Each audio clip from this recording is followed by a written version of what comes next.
there's different types of memory storage that we use. So sensory memory is everything we're taking in at this moment. So it's very fleeting. It lasts only about a second. There's iconic, which is visual memory, so everything you see, and then echoic, which is auditory memory, so everything you're hearing at the moment. So even though it's only lasting a second, you can have a detailed representation of your surrounding with precision. So if you close your eyes right now, you still remember specific things that you saw before with great detail, even though it's a very short amount of time. But so when we place like a specific meaning to a sensory memory, so when we pay attention to something, it will be turned into a short-term memory.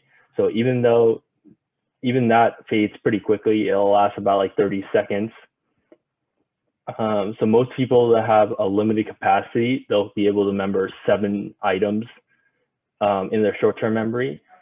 But that's like give or take. So it's called the 7 ± 2 rule. So if I give you a specific list of things and I'll tell you to take a look at it, you'll remember about 7 ± 2, depending on who you are at the moment and how good are you at remembering a specific list. But you can increase the capacity of your short-term memory by clustering. So if you're grouping certain things together, you'll be able to remember more things, because instead of remembering the specific items, you'll remember the groups, and each group will have more than one thing in it. So you'll be able to increase the amount of things you can remember. And then you can also increase the duration by maintenance rehearsal, which I will go over later. Actually, yeah, so I went over that. That's when you repeat the information that you learn. So when you're studying, you're just constantly repeating it in order to increase the amount of time you remember for. So hopefully you remember it by the time you take your test. And short-term memory, it's stored in the hippocampus. So the hippocampus is primarily responsible for short-term memory.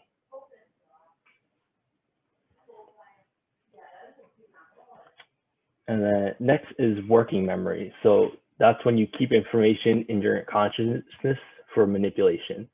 So when you're doing like math, or you're answering a particular question about a specific topic, that's when you're using your working memory. So you're taking something that was in either your short-term memory or long-term memory, and you're keeping it in your working memory so you can manipulate it. And then that's also supported by the hippocampus. So the hippocampus is responsible for working memory and also short-term memory. And then lastly, there's long-term memory. So if after maintenance rehearsal, so after you repeat the information enough times, hopefully it'll be moved from short-term memory to long-term memory. And that's amazing, because your long-term memory is a limitless warehouse for knowledge. So you can remember a limited amount of things. There's no limit on how much you can remember. And you'll be able to recall the information on demand if it's in your long-term memory. And so elaborate rehearsal, it's when you associate information that you learn to knowledge that you already have in your long-term memory. So it's kind of like the semantic encoding, where if this information, it relates to something important that you have in your long-term memory, you'll be able to memorize it easier, just because you placed meaning on it. And for long-term memory, it's stored in the cerebral cortex. So unlike the working memory or short-term memory, the long-term memory is stored in the cerebral cortex. So when you turn a short-term memory into a long-term memory, your hippocampus will move the short-term memory to the cerebral cortex. Any questions on memory or storage at all? Okay, all right. I'll move on to the next one. So long-term memory, it's split into two different types. So the first type is implicit, or also known as non-declarative or procedural memory. So that's all the skills and conditional responses that you learn. So it's everything that you know how to physically do and behavior that you learned through your life. While the opposite, the other type is explicit or declarative memory. So that's all the memory that require conscious recall. So that's all like the non like physical actions that you learn or physical skills that you learn. It's the facts that you know and all the experiences you had. So yeah, and then explicit declarative memory is also split into two different types. So like I said, the semantic memory is all the facts and information that we learned over the years, while episodic memory is the experiences we have. So all the like emotions, memories, experiences that we've had over the years. And I put a good chart that splits long-term memory into this tree that separates all the different types of memories really well. So I would definitely use this chart to study long-term memory.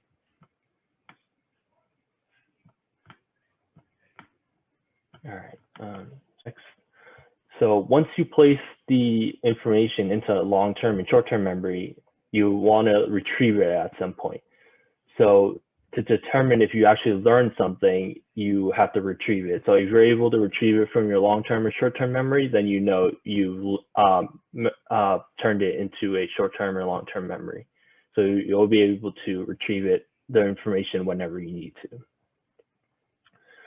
So the first thing is recall. So that's retrieving the learned information that you've had. So that would be like if you had a short-term response question and you were able to write out everything about that question, that's a good example of like recalling the information. While recognition, it's easier than recall because you just have to identify an information that you learned. So it would be like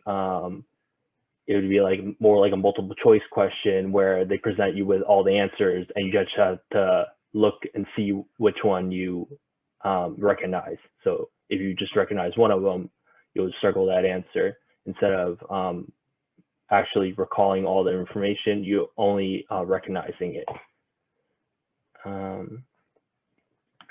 So the next thing is spacing effect. So that's when if you leave a longer period of time in between studying, you'll have a greater retention of the information. So if you study something right now and then you wait like a few weeks to study again, it's better than studying it now and then waiting a few days and studying it again. So the longer amount of time you put in between studying, there's a greater retention of the information that you're trying to learn. And there's also something called priming, where recall is aided by presenting a word or phrase close to the desired semantic memory. So let's say I was trying to get you to remember something in Paris. I would start giving you things like the Louvre or the Eiffel Tower, something close to the memory that you had in order to like jumpstart your brain to remember that specific memory you're looking for. All right, and some other concepts. So related to priming, it's called spreading activation.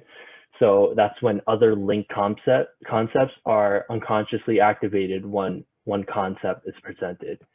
So let's say I present the word blue to you. You'll start thinking of things blue, like the water, blueberries, stuff like that. So that's when I give you one concept and your brain automatically starts thinking of other concepts that are related to it. Like if I say like hot, maybe you'll think of like soup, summer, stuff like that. So that's very good because your brain like preemptively gives you other concepts that it thinks you might need when you're presented with a specific like word or phrase. And then so context effects. That's when your memory is aided by being in the physical location of encoding. So, so let's say you're trying to remember something in Paris, some experience that you had years ago in Paris. If you went back to Paris, it'd be a lot easier for you to remember the experiences and emotions you've had in Paris instead of when you're back in the US. So that's when specific location helps improve your memory. And state-dependent memory in effect is when a similar mood or mental state helps aid your retrieval memory. So if you're trying to remember something sad, it would be a lot easier for you to remember it if you're currently sad. So if you're sad, it would help you remember other memories that you had when you were feeling a similar sadness in the past. But this also causes a persistence of moods. So if you're sad and you're remembering sad memories, you'd be even sadder because of the memories that it's bringing up. And then serial position effect. So there's two different types, primacy and recency.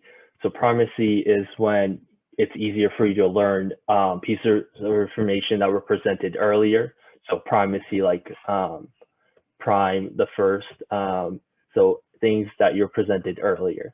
While recency effect is you're able to remember things that were presented later on.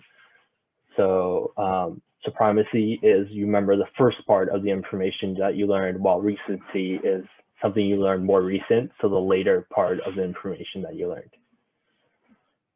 Any